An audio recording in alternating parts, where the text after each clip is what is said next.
Hello, welcome everybody.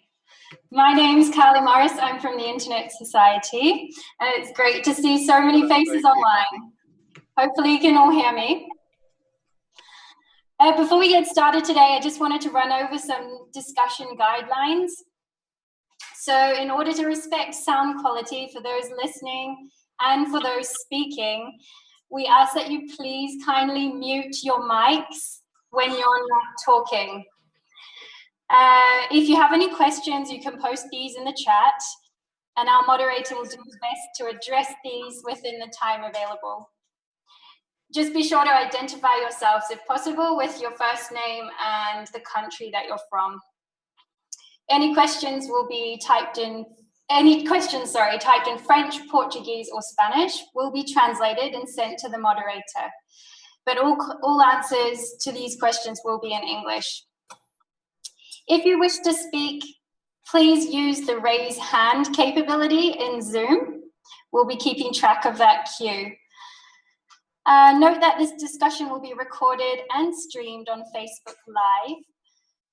And in case anybody is tweeting or sharing on social media today, we are using the hashtag #TheNext25. So without further ado, let's get started. I'd like to welcome our President and CEO, Ms. Catherine Brown, to open the discussion. Hello, everyone. I'm so delighted that you have joined us. I see from our internet wonder numbers that we have people from all over the world joining us, which was our hope. We're very proud of the Internet Society's community. You have enthusiastically joined us at a very important time when, after 25 years of being in existence, we're looking at and celebrating where we came from, but looking very carefully about the future. We know that in these 25 years, the internet has delivered on many of its promises. We believe with all of our hearts and souls that this is the internet of opportunity, that it has brought enormous opportunity to those who have access to it. And we worry, and work hard to ensure that everyone in the world has access. We also know from some work we've been doing, which I will describe in a moment, that there are some deep anxieties around the implications of a digitally connected world that have shown up in our economies, in our cultures, in our communities, that we believe we need as a community to also address. What and who we are emanates from our technological roots. As we know, we were founded by the very internet pioneers who wrote the first codes that allowed this interconnectivity to happen and to grow.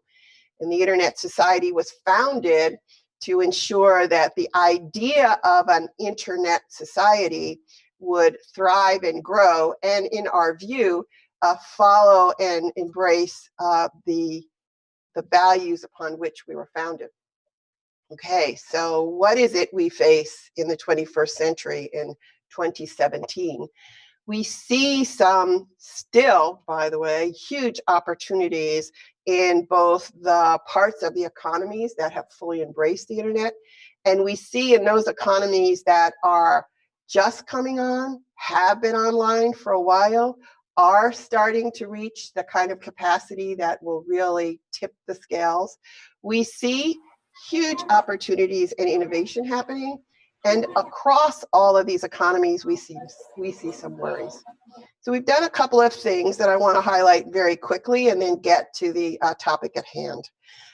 We, about 18 months ago, launched what we call the Futures Project, where we appealed to many of you across our large community to talk to us about what are the trends that we see as technologists, as policy people, as civil rights and civil liberties people, as folks who care about users. What are the trends we see?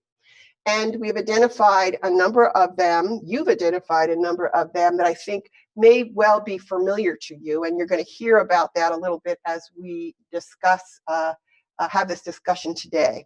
I implore you to go to our website, which talks initially about our findings. I think it's Internet Society Futures, find it, and see what I think is the beginning of a very good presentation on these. The second thing, or there's a number of things we're doing, but a second important thing is we have partnered with some of the biggest influential convening bodies across the world to have a conversation about where we need to go, what it is we need to address to ensure that the internet remains trusted, remains the internet of opportunity, does not get captured by forces that affect our humanity in a way that we don't want to have happen. We have started conversations emanating from our technological roots as to what and how the technical community and the wider community ought to respond to this. An important event happened at Chatham House. One of the leading organizations in the world that brings people together to have conversations that are this important. We had in April, May 7th, correct, Emily? Yes, May 7th, we had both an open session, which I hope you take a look at, and you can right now reach it online and take a look at the conversation that happened around these issues there. And then a very kind of typical Chatham House conversation that was under the Chatham House rules, which means we can talk about the outcomes of that, but we can't say who said what.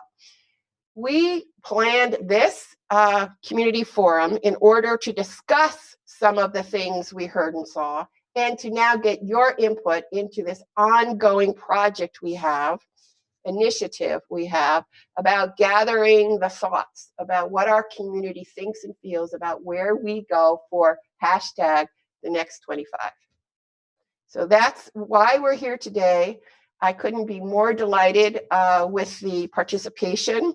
I am hoping the conversation is global in nature, and therefore I am asking community members from any part of the world not to feel in the least bit intimidated to have something to say. You are all empowered. This is the internet, and there is no hierarchy here. So please contribute and be part of this enormously important conversation we're having. So with that, let me introduce Emily Taylor, who is the Associate Fellow for International Security at Chatham House. She is the moderator of today's session. She was very involved in the session we had last month. And I know, Emily, you're going to do a fabulous job of getting some important issues on the table. Thank you, Emily. Thank you very much, Kathy. And thank you for your opening remarks and your support for this public forum. As Kathy says, my name is Emily Taylor. I'm an Associate Fellow at Chatham House and the editor of the Journal of Cyber Policy. I'm also CEO of Oxford Information Labs. But we've been collaborating at Chatham House with the Internet Society in the spirit of the 25th anniversary, and we will also be collaborating on putting together an issue of the Journal of Cyber Policy with the Internet Society, dealing with issues of trust and access and multi-stakeholder governance.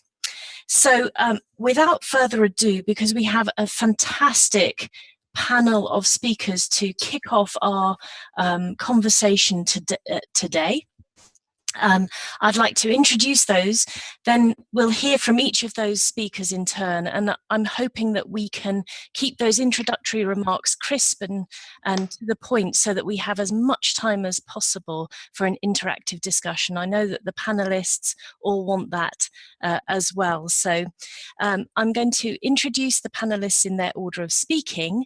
So first we will have Rebecca McKinnon. It's a great privilege to introduce Rebecca today. She will be very well known to many of you as a leading author in this field. She is currently directing the Ranking Digital Rights project at New America, which I hope she will be speaking about, and has also been a co-founder of Global Voices and author of the seminal work Consent of the Networked in 2012. She's also a fluent Mandarin Chinese speaker and was CNN's bureau chief and correspondent in China and Japan between 1998 and 2004. So welcome to Rebecca. After Rebecca, we will hear from Dr. Ismail Shah, who ranks amongst Asia's most renowned ICT professionals, and he has expertise spanning cellular, internet and digital technologies. He's currently serving as the chairman of the Pakistan Telecommunication Authority, the PTA, which role he's held since 2013. And amongst many, many other accomplishments, he's also a senior member of the IEEE USA, a member of the Institute of Electronics, Information and Communications Engineers, Japan, and has published more than 100 technical publications. So welcome to Dr. Shah. And last but certainly not least is Sally Shipman Wentworth from the Internet Society. She joined ISOC in 2009 and is currently Vice President of the Global Policy Development. Before that, she had a number of roles, including Assistant Director for Telecommunications and Information Policy at the Office of Science and Technology Policy at the White House from 2007 to 2009. And before that, she worked at the State Department on internet policy issues and was organizing the US negotiations for a number of UN treaty conferences, including the World Summit on the Information Society. So that's our speakers today. We're going to hear from each one in turn, and then we'll throw the floor open. As Carly said, please use the chat to make your comments and questions on to line them up. So with that, Rebecca, please take it away. Thanks so much, Emily. I assume you can hear me. It's always good when the technology works.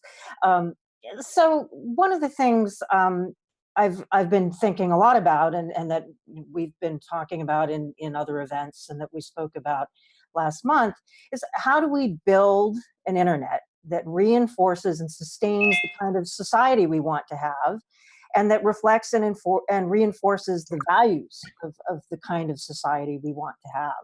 And that requires that everyone take responsibility, that governments, civil society, the technical community, companies, and everyone really think about what choices are we making in terms of design, in terms of governance, in terms of how we manage technology that actually contributes to a more democratic, open society that really serves the interests of everyone using the internet, which hopefully will be more and more people over time.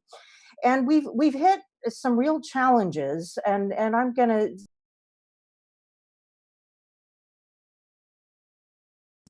let's see, I think I might have just gotten muted. We just lost you for a second, but sure. Yeah, okay, great. I don't know what happened. We're hitting some difficult times, I think, where because the internet has become so important, everybody's placing a great deal of expectation on it. Of course, everyone is trying to use the internet and the technologies and platforms available to serve their own purposes. And many of those purposes are not always, shall we say, positive. But unfortunately, what's happening a bit is, or more than a bit, is that the internet is getting blamed for a lot of things that we really need to think about what the root causes are here. So let's talk about extremism, for example. There's been a lot of discussion lately with Theresa May in the UK and other governments, sort of saying, okay, we need to weaken encryption effectively. We need to hold companies responsible for their activities of their users. because terrorists and extremists are using these platforms. Yet I think these governments are failing to take responsibility for the root causes of extremism, which I would argue are not the internet, but broader governance failures, failures of economic policy, failures of geopolitics, failures of governance among nation states, and failures to respect and protect human rights, and failures to provide basic services and quality of life to citizens. And I think that is the root cause, frankly, of extremism around the world. I think that if we do go ahead and follow Theresa May's demands and the demands of some other governments, and we create backdoors to encrypted communication systems, and we allow governments to hold social media responsible for the activities of their users, I would suggest we will still have extremism unless some root causes that do not lie with the internet are addressed. And so I think it's important that the community that around the internet society point this out, and I think this needs to be pushed back more strongly. Certainly there are issues. Certainly companies need to do a better job of taking responsibility for what is enabled on their platforms, and working with all their stakeholders to figure out ways to address the use of their platforms by those who seek to commit harm to others and to violate the rights of others through those platforms. So certainly the corporate community has a role to play. But I think we're currently in a period right now where the discourse is not going to lead us in the direction of an internet that's going to support the kind of open and human rights friendly internet or society that we want to have.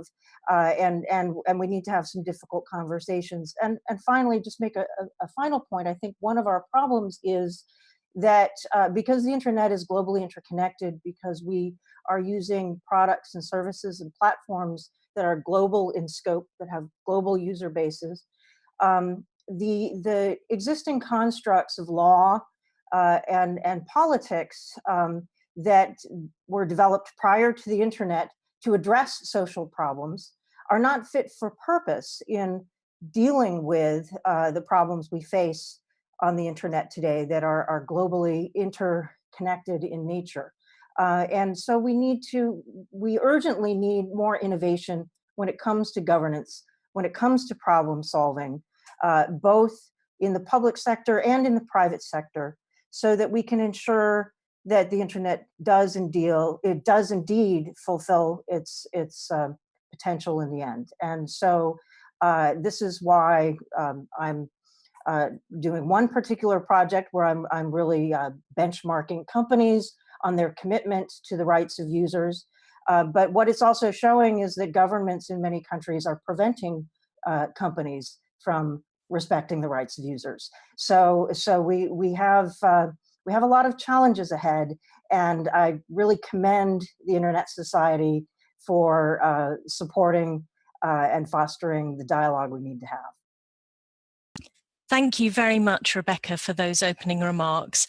I'm now going to hand over to Dr. Shah for his comments. Dr. Shah, you have the floor. Thank you. Thank you.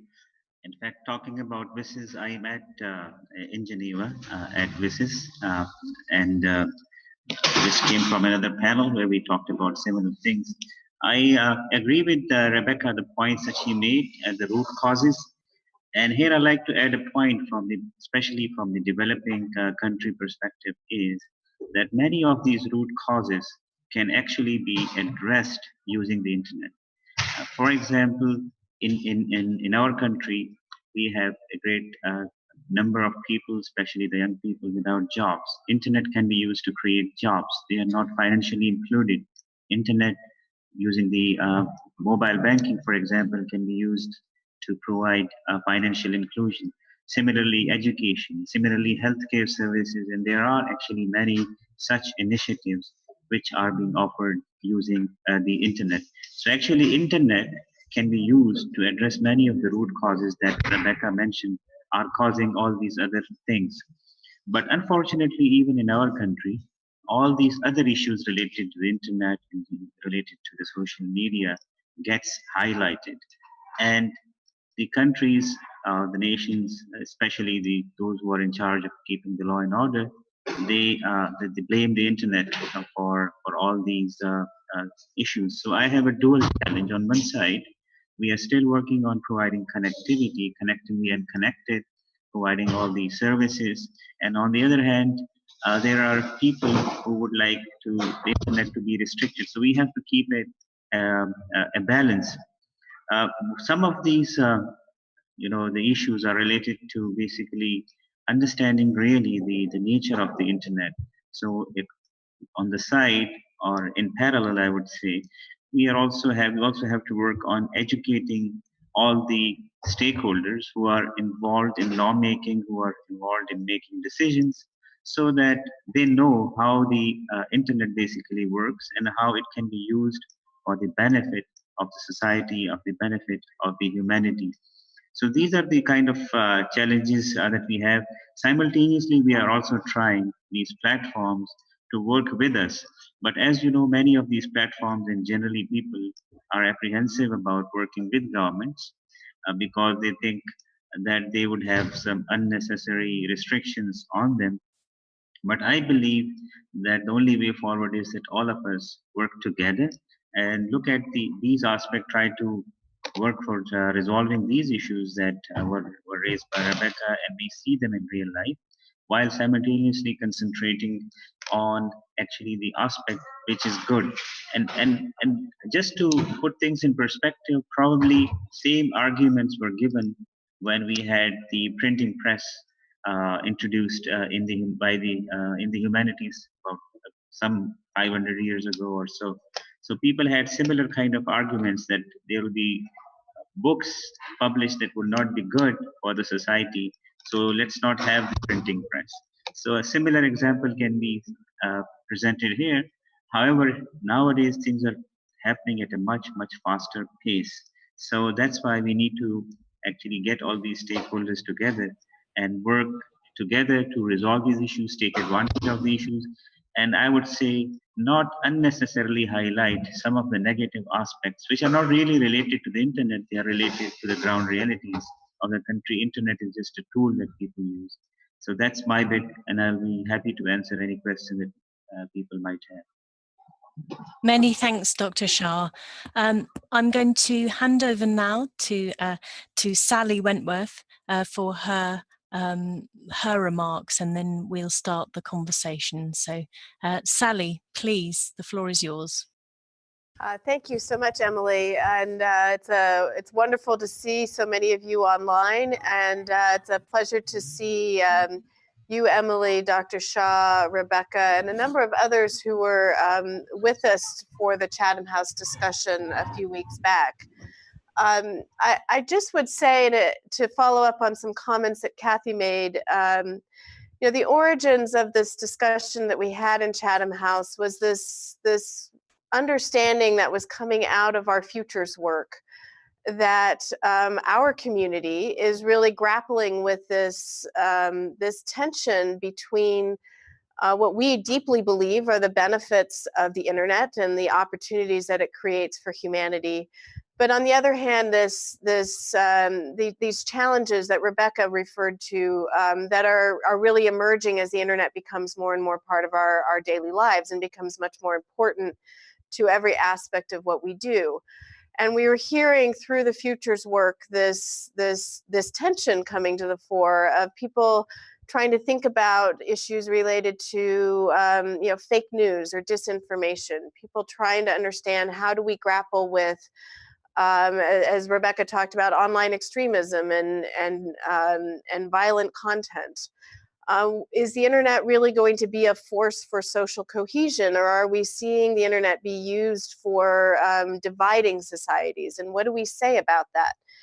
And what we wanted to do, and in our conversations with Chatham House, was really bring the technical community fully into that conversation, and bring this community of the Internet Society fully into that conversation.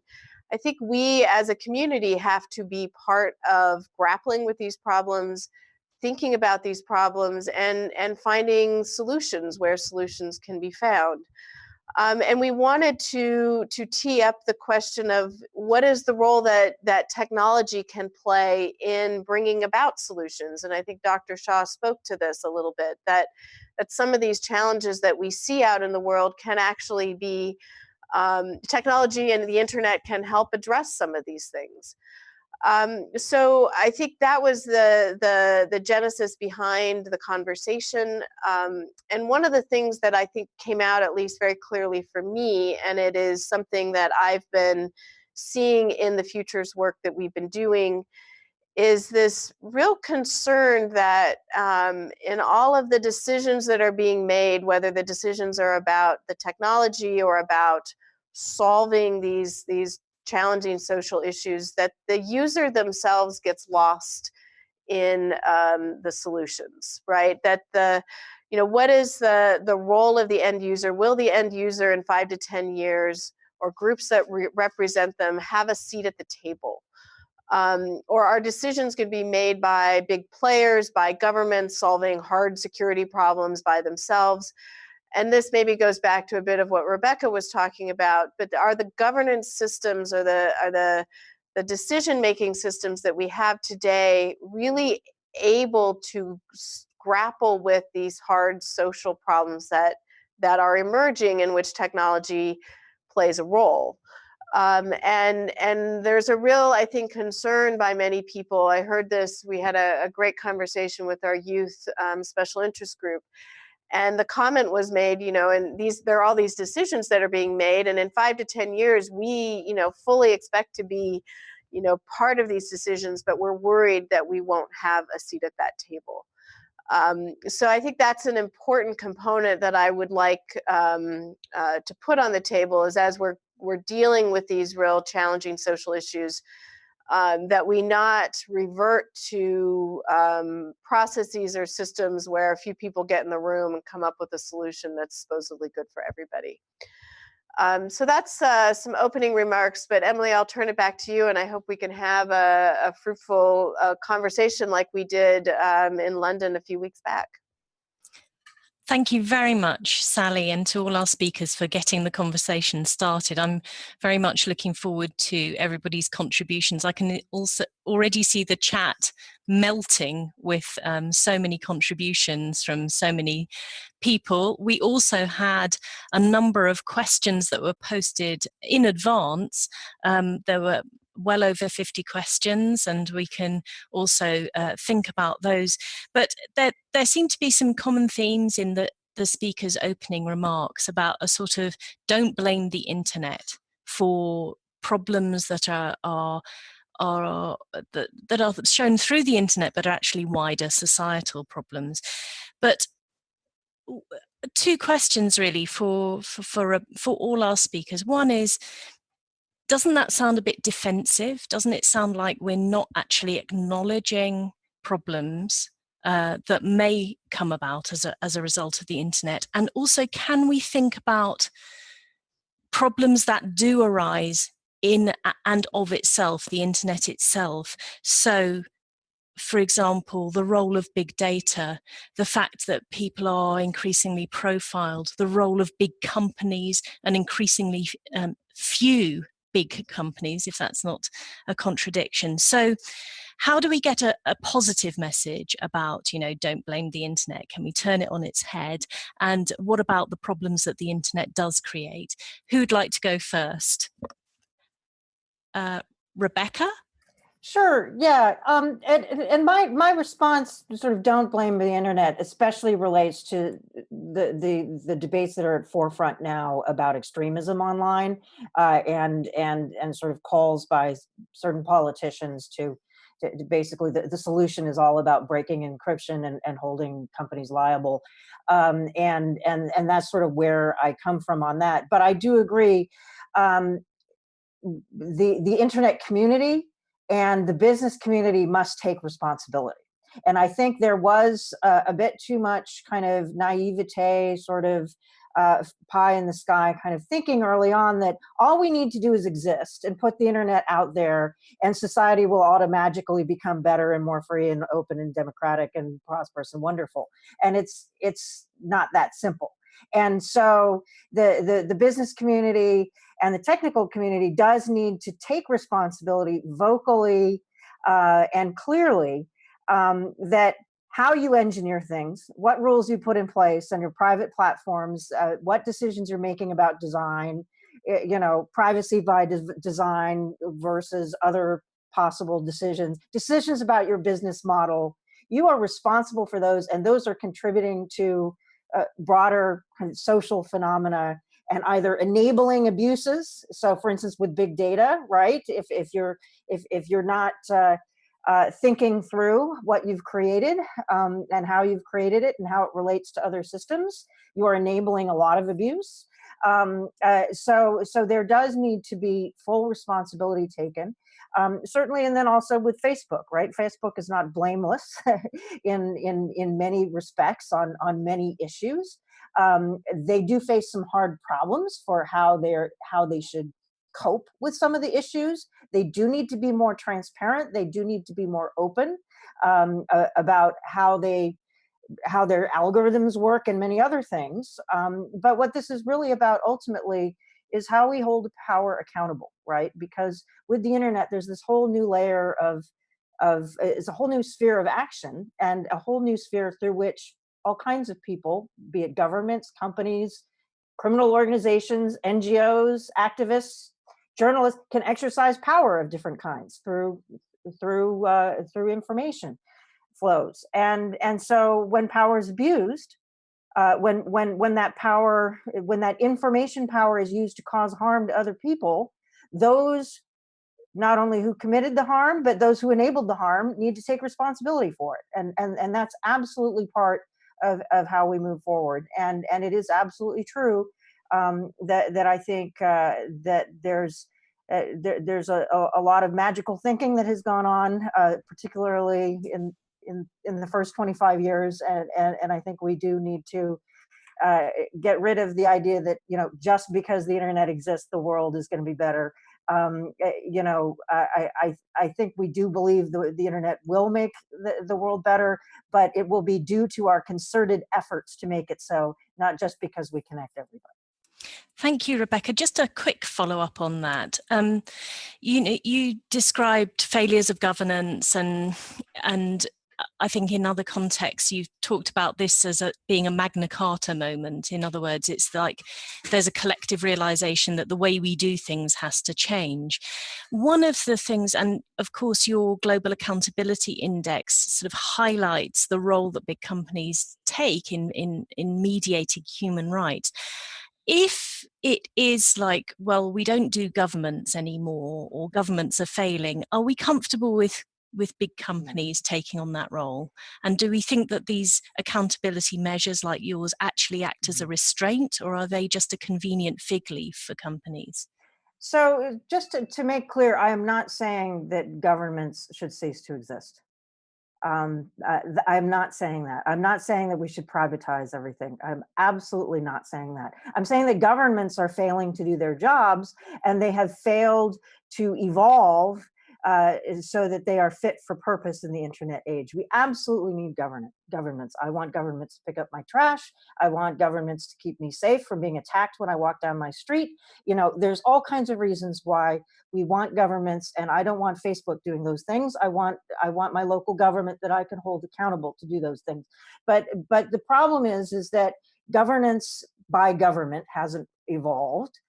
We haven't figured out, you know, how sort of corporate private governance and nation state governance can interface in a way that's effective and really serves the interests of not just internet users, but people on the planet generally. And one of the problems, you know, that we've talked about before is that oftentimes governments will pass a law that affects the global internet, but they're doing it only on behalf of their constituents in their location. And it may have all kinds of consequences for people who didn't vote for that government and who disagree with that legislation, but there's nothing they can do. And so that's one of the ways in which we need to evolve. And so it's not about governments going away. It's about figuring out how to interface the geographic construct with the global privately run platforms, and making sure that the way in which governance coordinates is really, again, serving everyone's interests rather than canceling things out. Okay. And that's a challenge, and holding entities that are global accountable across borders, and holding governments accountable for their failures, which we're also not doing well. All of those things, we don't have the right mechanisms for that right now. Thank you very much, Rebecca. I'm going to turn to Dr. Shah now, because also I'd like to hear your perspective coming from a developing country where the majority of people are still yet to come online, as is the case in many developing countries. One of the things that was very interesting looking at the questions that were posted in advance of this session is that the majority, that the most popular category, if you like, were questions about access, whether they're talking about cost, speed, connecting rural communities, education and skills, local languages, and those questions also exclusively came from people from developing countries. So my question to you, Dr. Shah, is how do we connect that conversation? Because it strikes me, you know, we've just been talking with Rebecca about the role of big companies, and I was really thinking about Kathy Brown's reflection in the open session at Chatham House that people from developing countries are incredibly enthusiastic and optimistic about the future. But why is it that people from developed countries aren't more interested in getting access for the majority of the world who are still offline? Yes, but before I try to answer that question, just 2 comments on the previous question. First of all, I mean, the governments, yes, they need to do more, but at the same time, there is a feeling that probably the government should not interfere too much in the internet. So that's one point, like it's kind of a difficult thing for the governments also. And by the way, they cannot, individual governments probably cannot do things. It's because of the nature of the government. Secondly, talking about the big companies, let's say an example of Facebook, they do have like terms that you agree to when you actually open an account there, that you will agree to these terms. The problem is that if someone violate those terms, how can you enforce that? So that's one of the major problem that they have and everyone else also have, because if you look at the terms, they are quite comprehensive in nature. So many of the problems that we see, if they are properly kind of enforced, those terms, then we won't, at least we'll see reduced issues with Facebook. Now, talking about access, that I think, of course, international companies and governments can work, but it's mainly the responsibility of the national government to connect their people. The problem that I have seen in reference to the countries that I know about has mainly been dealing with the policies. Because really, if you look at the way connectivity is provided, it is provided by the private sector. So you have private companies, these are the telecom operators who were only providing voice services. Now they are providing cellular services and mobile broadband services.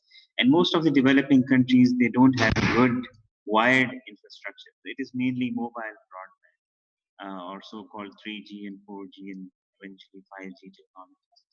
Now, the countries that I look at in Asia, for example, most of them have been quite, inefficient in giving out spectrum to these companies so that they can provide connectivity. They are interested in getting the upfront money from the spectrum, not really interested in the connectivity part. So that's why we have seen a reduced deployment of 3G and 4G technologies.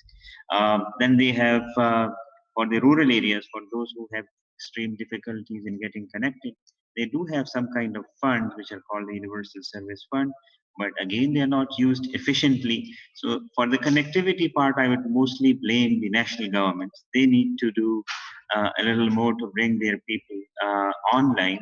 Of course, international companies can help, but it's the main responsibility. And really, they don't have to do much. They don't have to actually spend out of the government funding.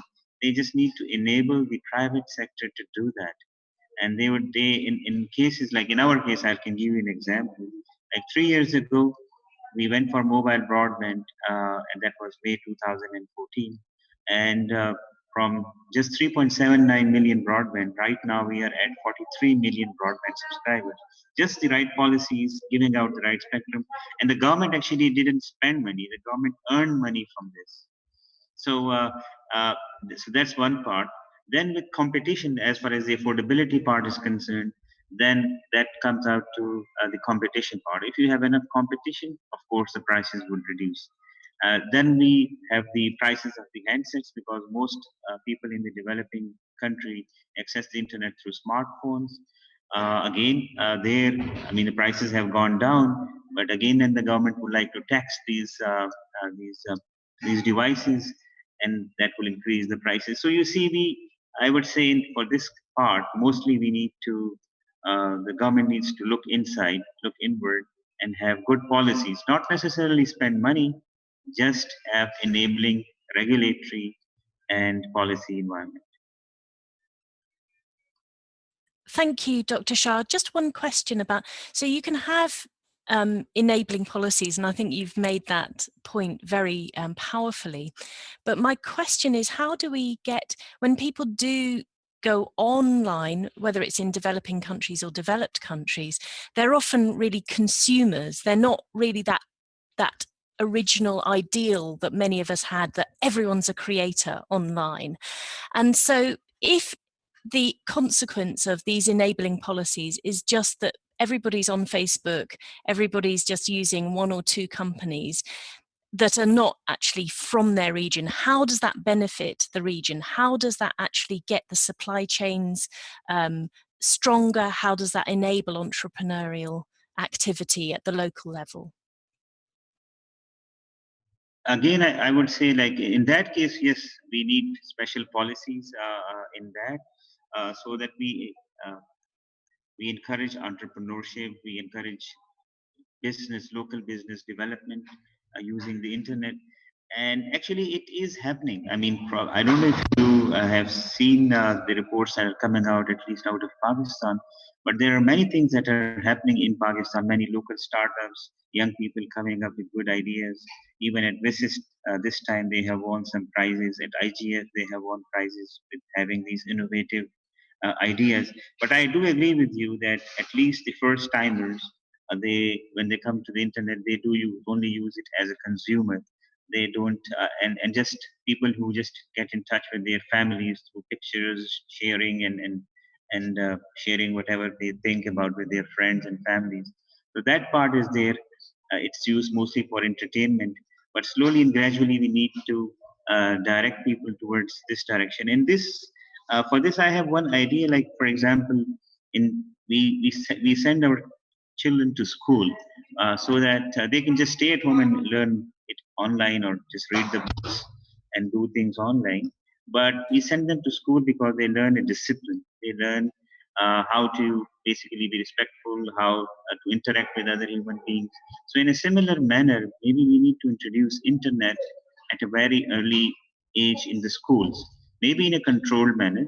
And as they move out to the real world, they would have enough understanding of the internet, and they will use that internet in the most productive manner. Thank you very much, Dr. Shah. I'm going to come now to Sally Shipman, and then I'm going to open the floor for questions. I'm not quite sure how that's going to work in the Zoom platform, but we will just do our best. I'm really excited about how it's going to work in practice.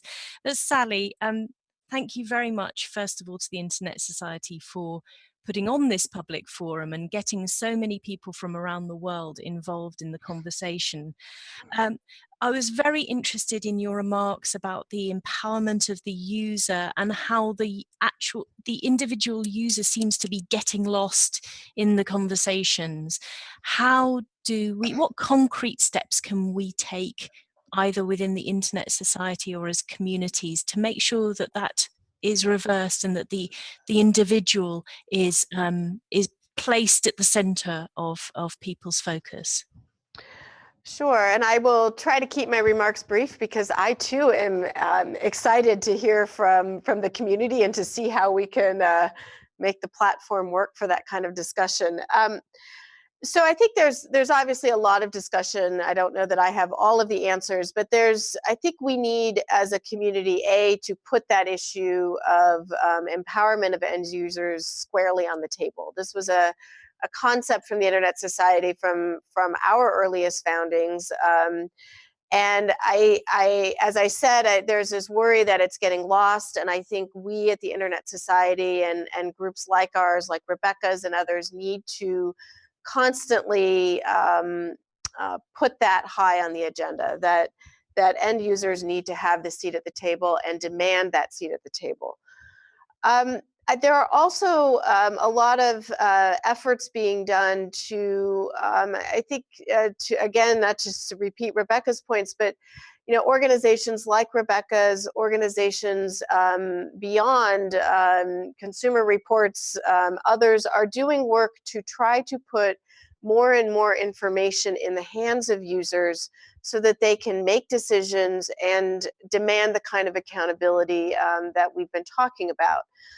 So I think those kinds of steps are really crucial over the next, immediately, but certainly over the next 2 to 5 years, so that as technology rolls along at this unbelievable pace, we don't find ourselves as end users being driven by the technology. We have an opportunity to shape that technology. Yeah. Because when we have decisions made by algorithms, Right. looking ahead, and you don't even know what the inputs are, what the outputs are, you just, how can the individual influence that when the algorithms are secret?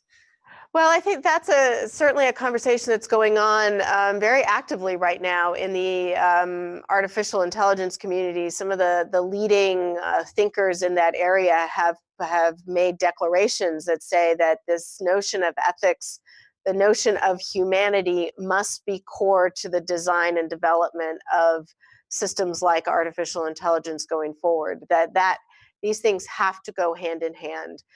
There's a rather nice quote I read the other day, that we need to make sure that humans remain in the driver's seat for technology, not the other way around. And so I think this is something that really requires a concerted effort by the technical community, by civil society groups, by industry, by governments. And this is something that I think we need to take very seriously.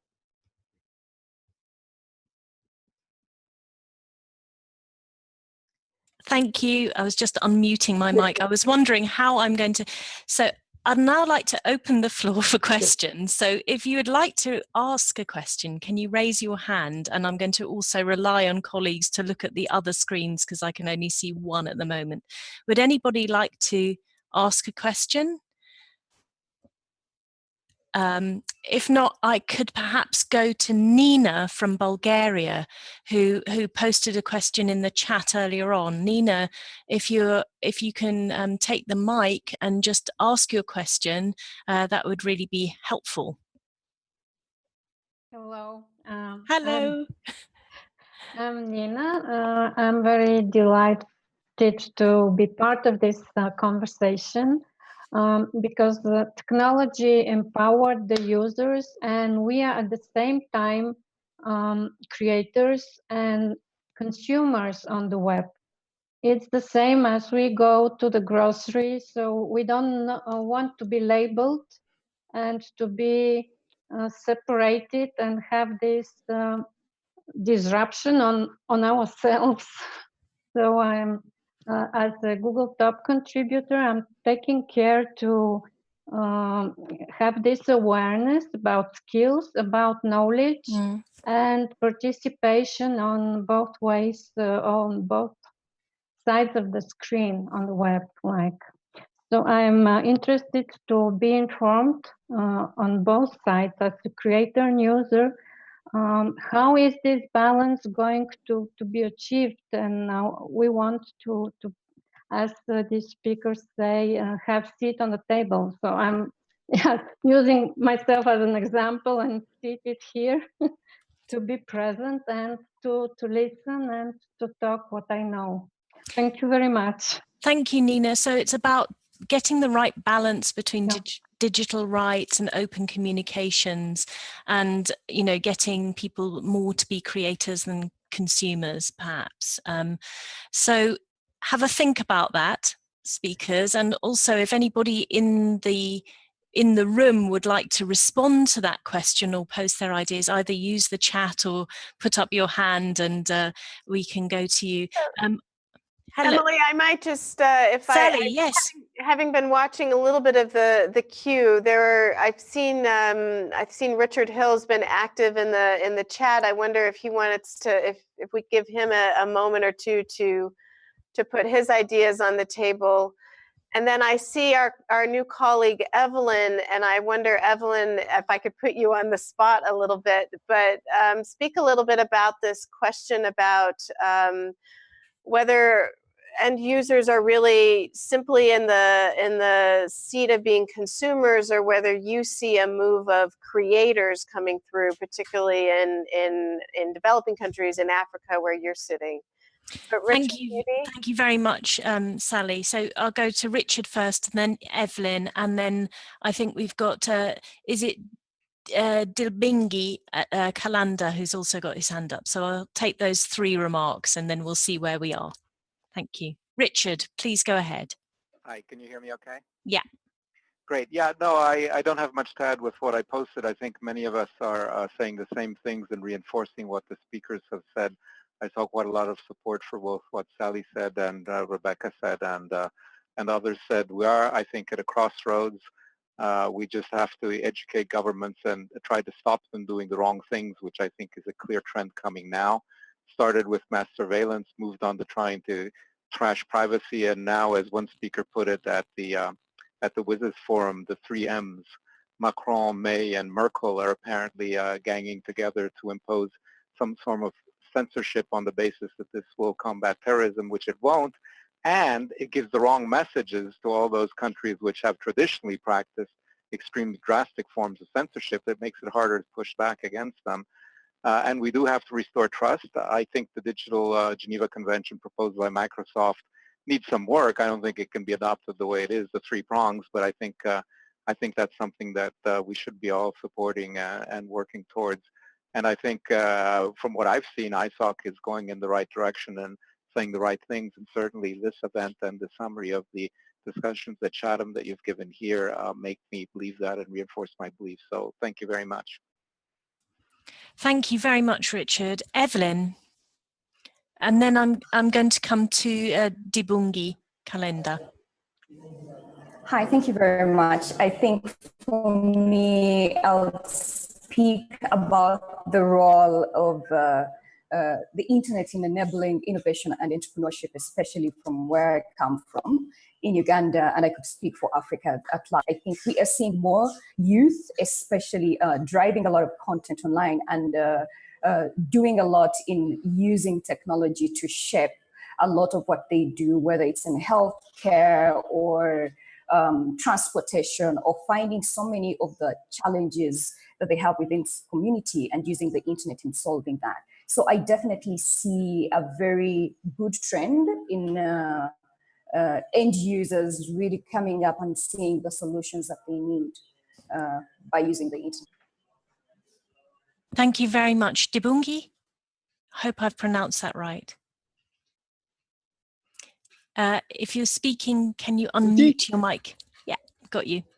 Yeah, you are saying it right. I am Dibungi Kalenda from the Democratic Republic of Congo.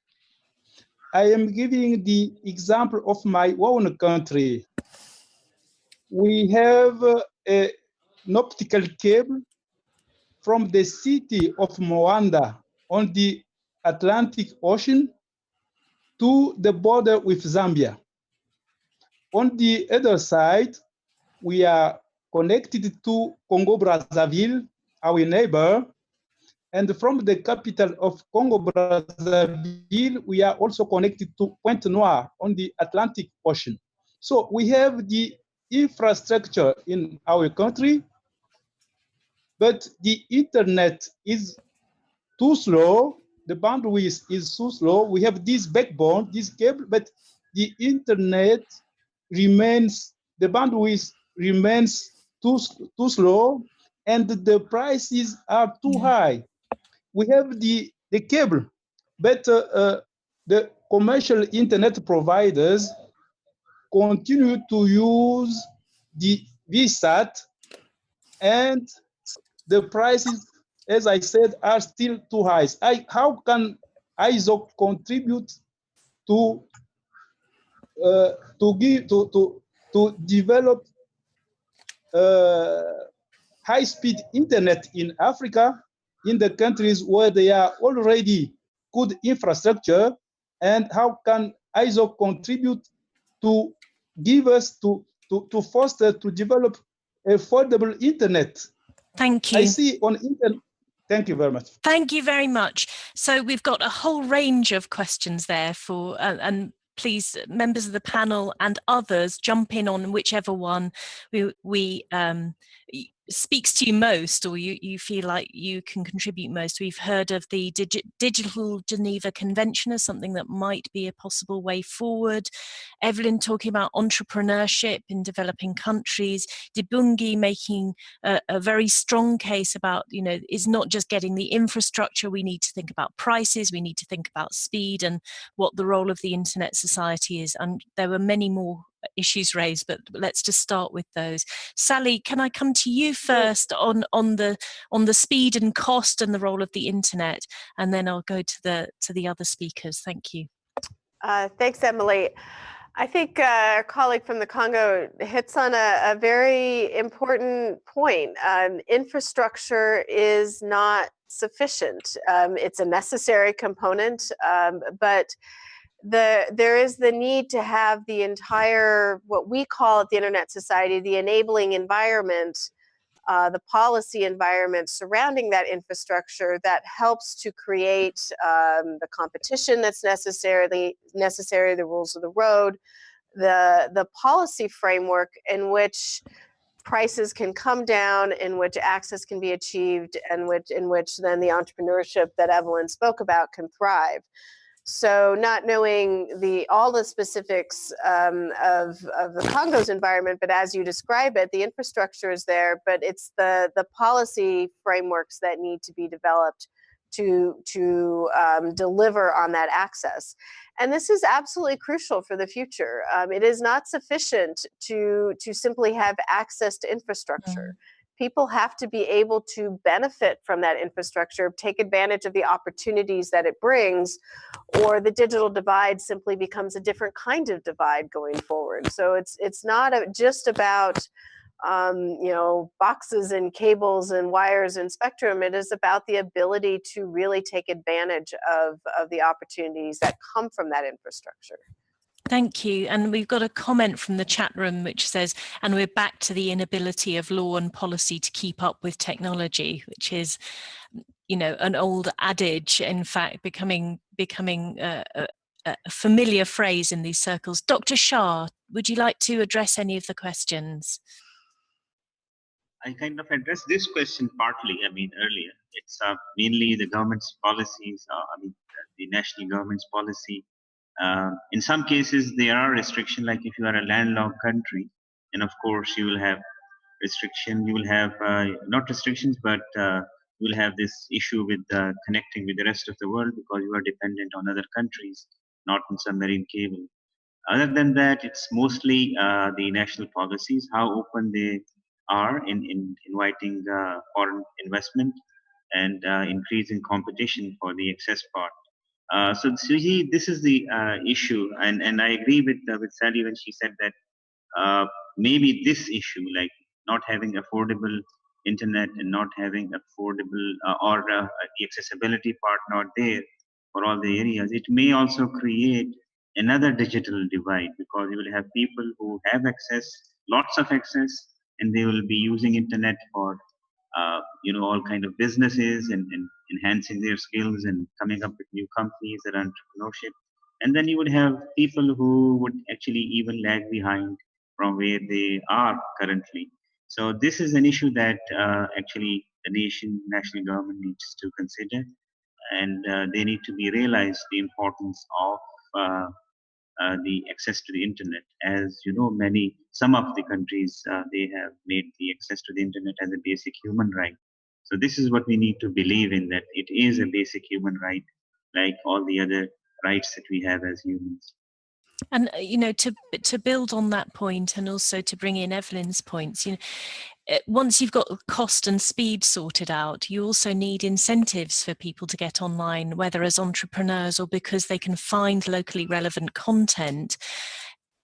How do governments or other actors overcome current challenges to that? Because English is still the language of 50% of websites, isn't it, of web content? So how do we start to strengthen those supply chains and get locally relevant content working?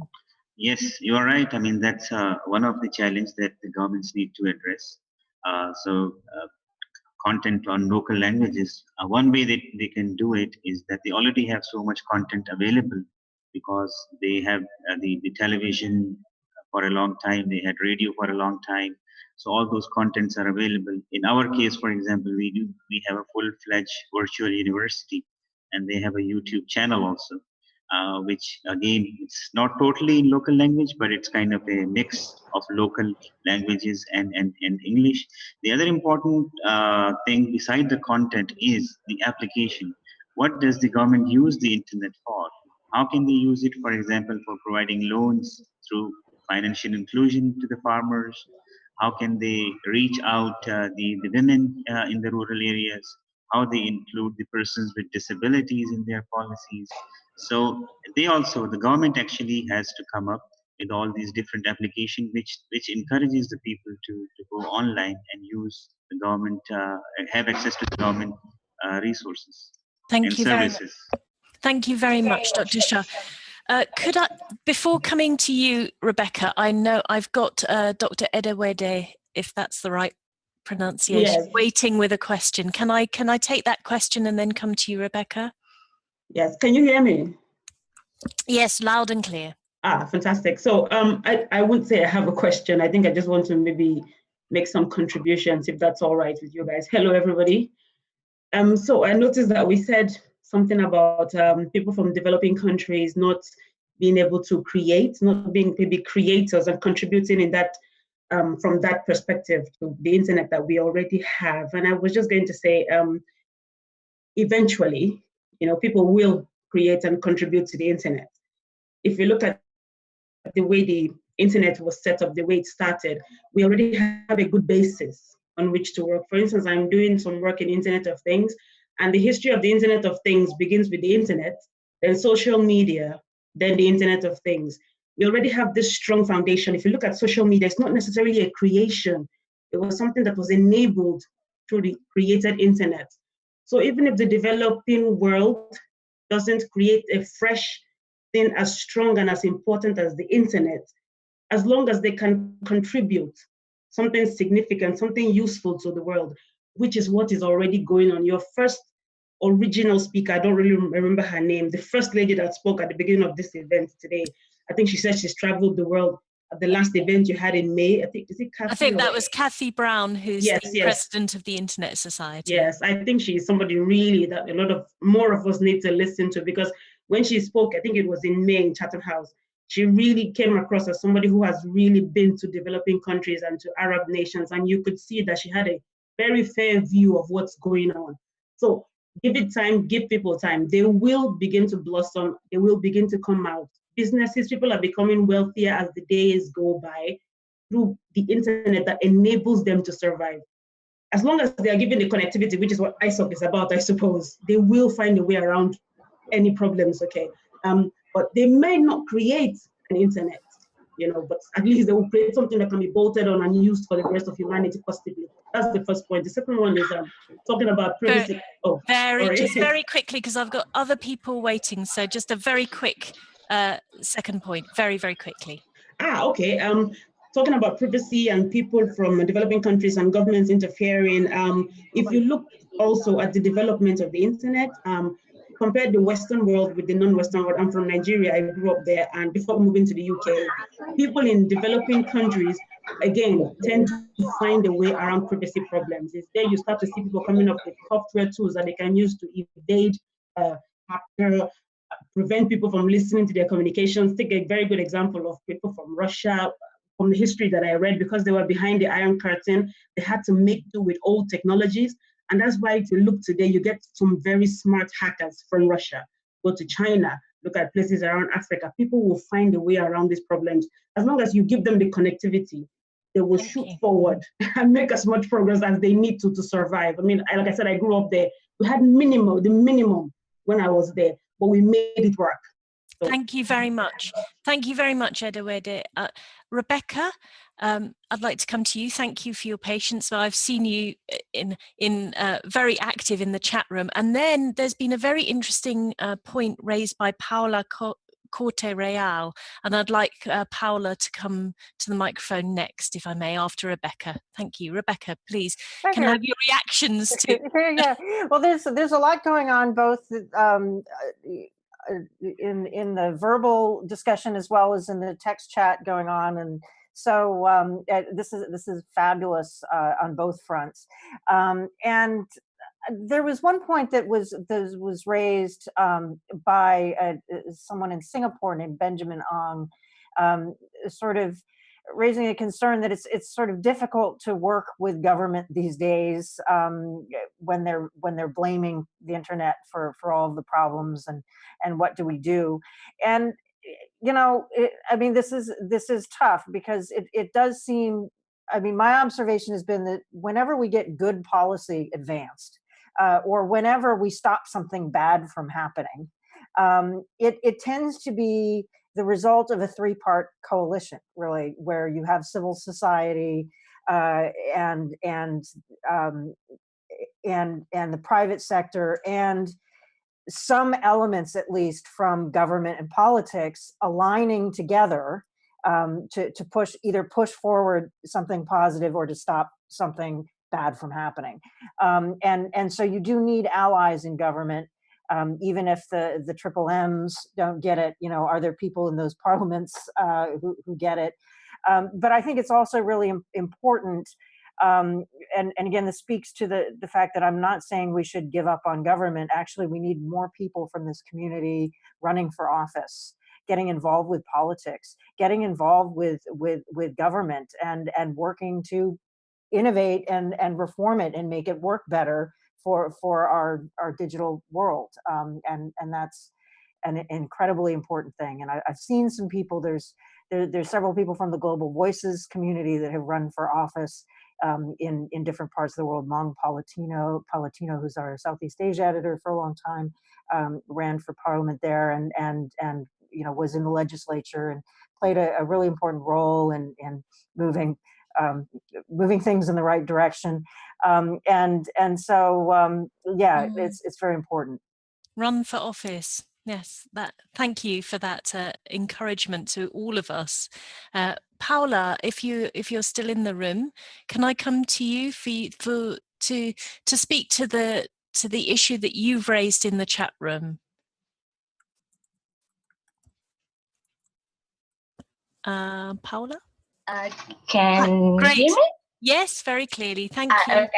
Okay. What I tried to say here was, like, I've noticed that I think I'm one of the only ones under 25. I've seen there's a lot of people under 25 as well, people who said on the chat.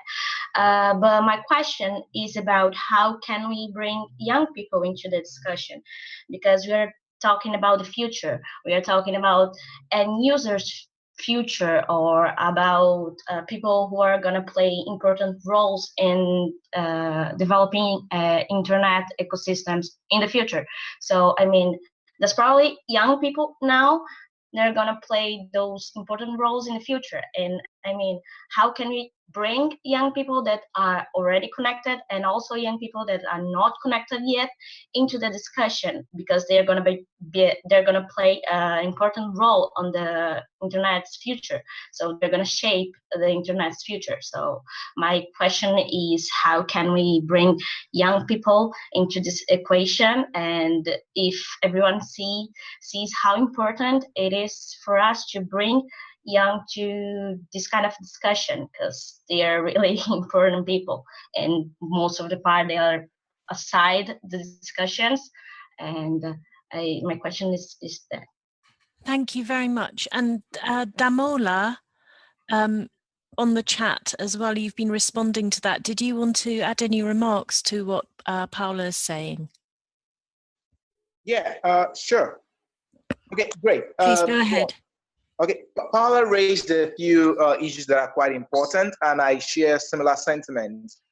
Beyond bringing young people on board, I'm also thinking in terms of inclusion. You know, things are evolving right away, and I'll take it from the point of view of the digital economy. We're thinking about digital citizenship. We're thinking about artificial intelligence and the way it's going to shape our future. So how do we, in the discourse, shaping inclusion of individuals, organizations, or people across board, especially in the global south, that are either been affected by this? I know that you had previously talked about AI governance, and it was mentioned that, yes, there are lots of concerted efforts in that process, but I need us to be much more practical. What are the various things that really need to be done for us to be able to say evidently that, yes, the consumers or the end users or the people using the internet, especially from the global south, are in charge or have entries into the governance of artificial intelligence? Okay, thank you very much, Damola. Sally, can I ask you to sort of address this point of what the Internet Society is doing to involve youth in the conversation, and what more could be done? And perhaps Dr. Shah, you can add some thoughts to this as well. Sally. Absolutely. I think Paula makes an absolutely excellent point. And there's a real worry that a generation is coming online, at least in developed countries, who assume the internet will always be there. They assume that the values that created it will persist. And I think it's first and foremost crucial that we not take that for granted, and particularly that young people not take the internet for granted. That they try to shape the internet of the future. And to Paola's point, for those that want to, how do we remove the barriers so that their voices can be part of that conversation?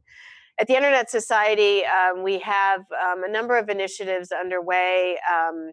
There's as I mentioned earlier, a special interest group for the youth that is increasingly active in the Internet Society, and I just can't say enough about how delighted we are to have that group formed, and we hope that the energy there will translate across borders. There's an effort right now under 25, and there are others on this call who can speak a bit more about that. But again, this idea of making sure that the internet of the future is shaped by the people of the future. And so I think that's a really, really crucial point. The other point that was raised of, how do we ensure that these multiple voices are in the conversation?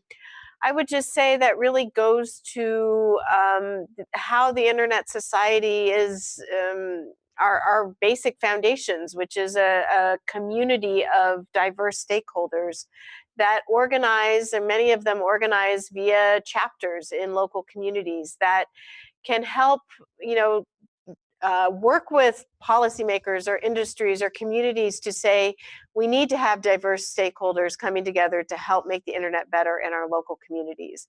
And we see our chapters doing this around the world. And so I would make a plug for people, if you're not part of a local chapter, That is a way, very tangibly on the ground in your local community to ensure that multiple voices are heard and part of the internet discussion in your country. Thank you very much. There's been some really interesting remarks made on the chat in relation to youth involvement. Aina, are you near a microphone? Can you come and share your thoughts with us? Aina or Aina?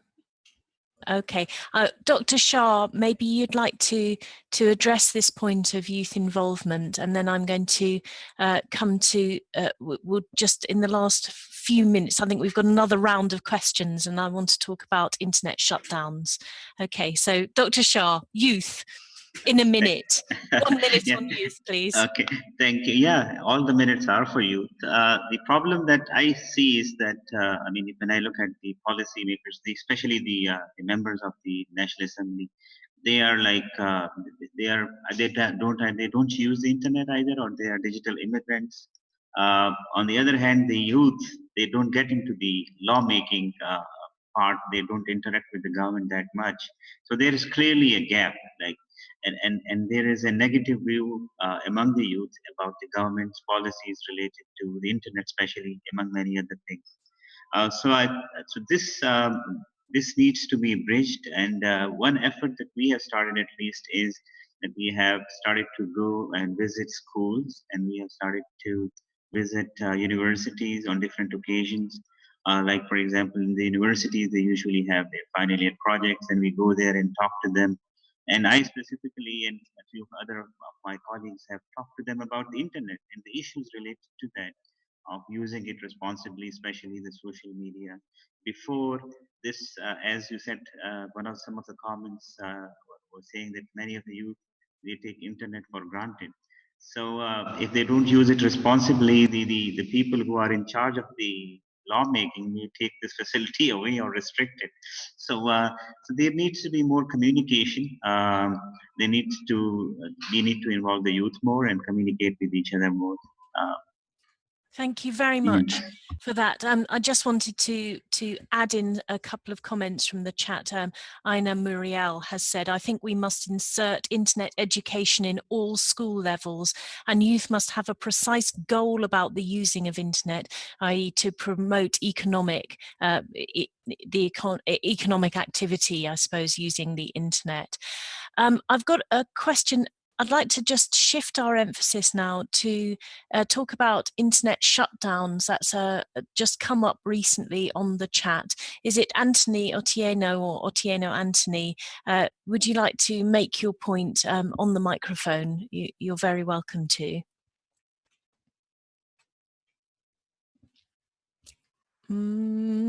Anthony Otieno? Okay.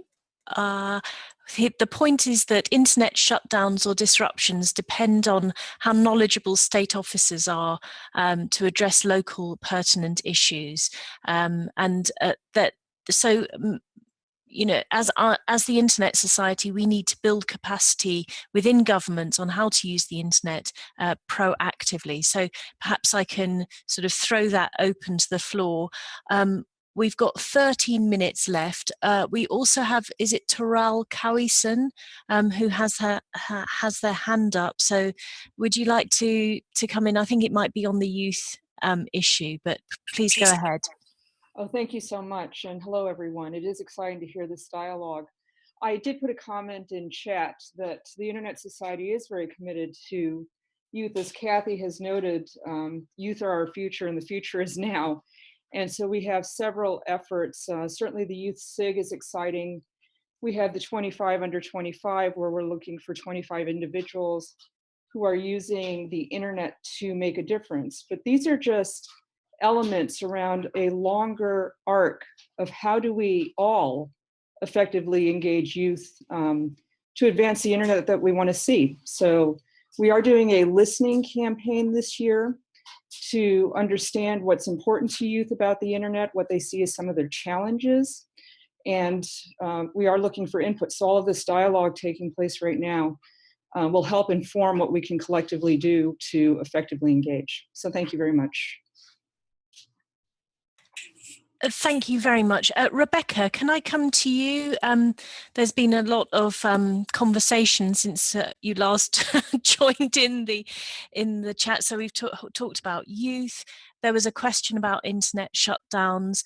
There has been other questions raised about a digital Geneva Convention, which I'd like to also just hear your thoughts on. Do we need more conventions? So just some thoughts and reactions on what you're hearing or what you're engaged in the chat would be really useful at this point. Yeah, sure. There's a lot. You know, I think with conventions, again, it says a convention among whom, for whom, toward what interest, and whether you call it a convention or whether there's some other way of, I mean, basically the point is to reach agreement about problems that aren't being addressed properly at this point in time. And we do have some real issues with, you know, governments trying to assert extraterritorial sovereignty over data in different places. You know, we have all kinds of issues related to, you know, who has access to data under what circumstances, whether encryption should, you know, whether strong encryption should even be allowed. There are all these issues that we don't have good mechanisms for reaching agreement on. And so I think we are in a phase of experimentation somewhat. And I think, you know, there's been some back and forth within the chat about whether kind of Microsoft's proposed digital Geneva Convention is exactly right, or you know, and I think it's the start of a conversation, really. I mean, that's kind of how I view it, rather than, okay, let's take it, you know, just as it is. It's the start of a conversation about how do we set norms and standards of behavior and policy across borders in a way that protects rights, that enables businesses to do their business and serve their customers, and also respect their customers' rights in a consistent way. And right now we don't have the right mechanisms for that. So I think, you know, again, we're at the very beginning, I think, of a period of experimentation and ideas, you know, there's going to be a lot of trial and error. But I also don't think that there's going to be any one treaty or kind of overarching thing that's going to solve all the problems, or overarching governance model either. I mean, I think we're going to have different communities who have expertise and who are affected by specific problems coming together in different types of multi-stakeholder configurations that won't be according to the same model for each problem. We're in a very messy period, but I think, you know, one of the common themes is also that people need to get involved. People need to take ownership, that the internet is not just like the water we drink and the air we breathe, which those themselves are somewhat endangered in many places, but nonetheless, you know, that how the internet evolves depends on the extent to which we are all involved with it, and both demanding of governments, demanding of companies, that our interests and rights be respected, but also be part of coming up with solutions. Thank you, Rebecca. I'm going to bring in Harish Pillai on this point about the Digital Geneva Convention, so that Harish, if you have the microphone, please give us your thoughts on it. Sure, thanks. Thanks for that. Yeah, Digital Geneva Convention was suggested by a large technology company, and I think while it makes sense to probably consider that, that entire idea of a Geneva Convention was a nation-state driven activity. So what needs to be done is we need to find I hate the phrase multi-stakeholder, but that's what we have, to be able to make sure that we don't miss out on engaging the end users and everybody in the picture about digital rights from securing the internet from a cybersecurity perspective, which is really what that idea is all about. So that's my 2 cents on that. Thank you very much.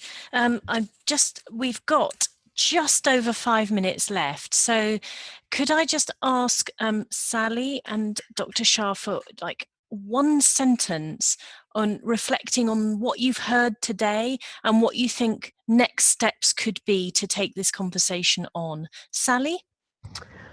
Sure, I may take the prerogative of more than one sentence, but I will be brief.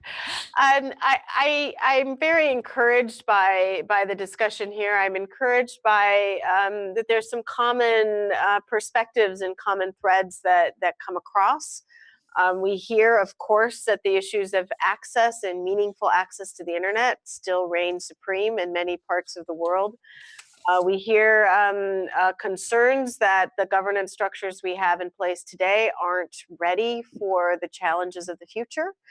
And I think that gives organizations like ours and our community an imperative to ensure that this notion of multi-stakeholder governance, while, as I always say, it is not a religion, but it is a way of getting things done. It is a way of a new way of operating in the internet space, and that provides a platform for future solutions.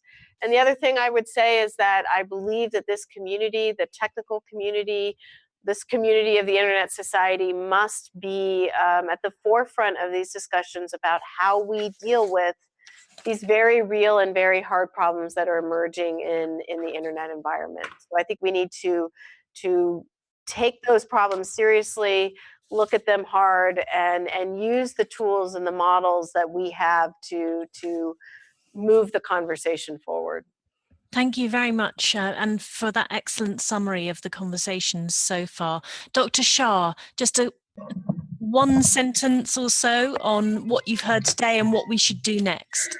Well, I'm greatly encouraged by the discussion that we had, and as pointed out, one of the issues that developing countries are facing is still access. That needs to be worked on, and we need to have good national policies, and we need to continue this multi-stakeholder approach of discussion.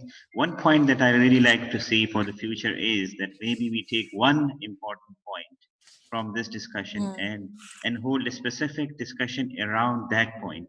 So you take access, or you take the shutting down of internet, or the social media platforms, and have concentrated discussion on that part only. Thank you. That's a very practical discussion. Rebecca, your one sentence on what to do next and what you've heard today. Yeah, I think you're still on mute, so please unmute. Sorry.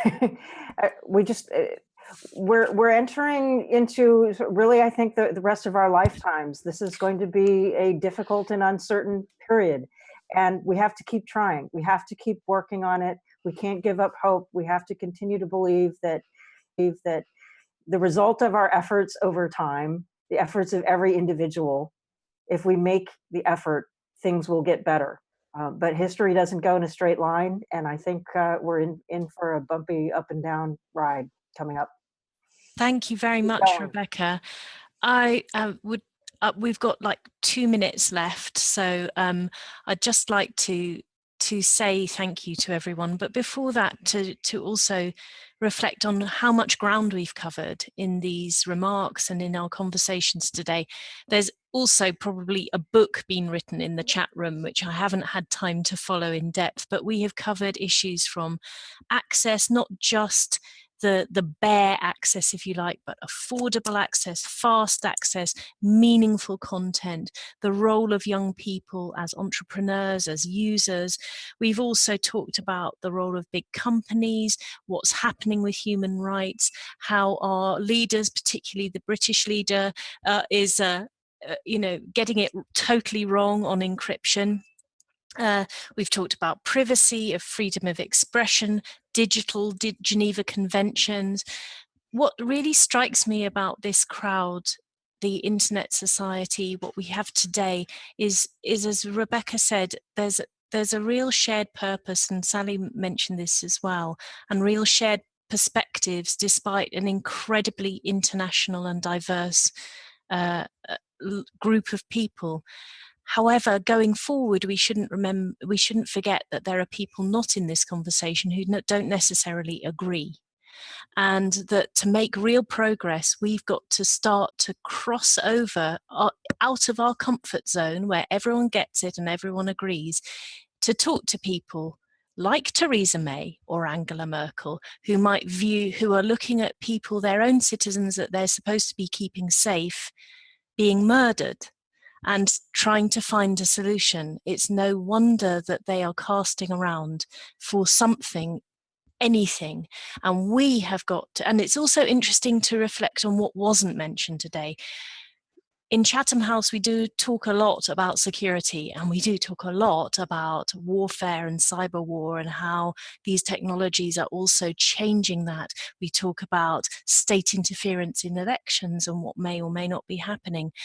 So there are people out there who don't necessarily agree with us and who are having different conversations. And I would perhaps encourage the Internet Society to bring this incredibly strong and vibrant community out to a wider audience and engage with the people who disagree, who aren't part of the conversation, even if that's a bit uncomfortable.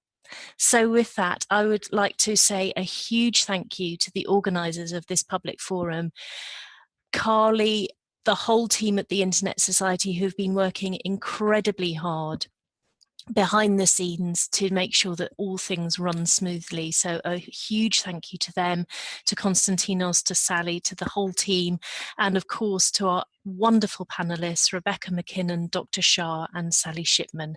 Thank you all. I'm going to close this session now, and let's have the next, look forward to the next conversations. Thank you. Thank you. Thank you.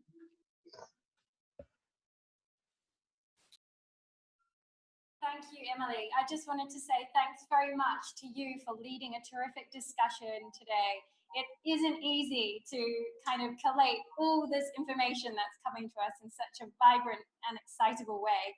So you've done such a great job. Thank you very much to all our panelists as well, and our community for joining us. If it wasn't for you, we wouldn't be able to have such a dynamic discussion.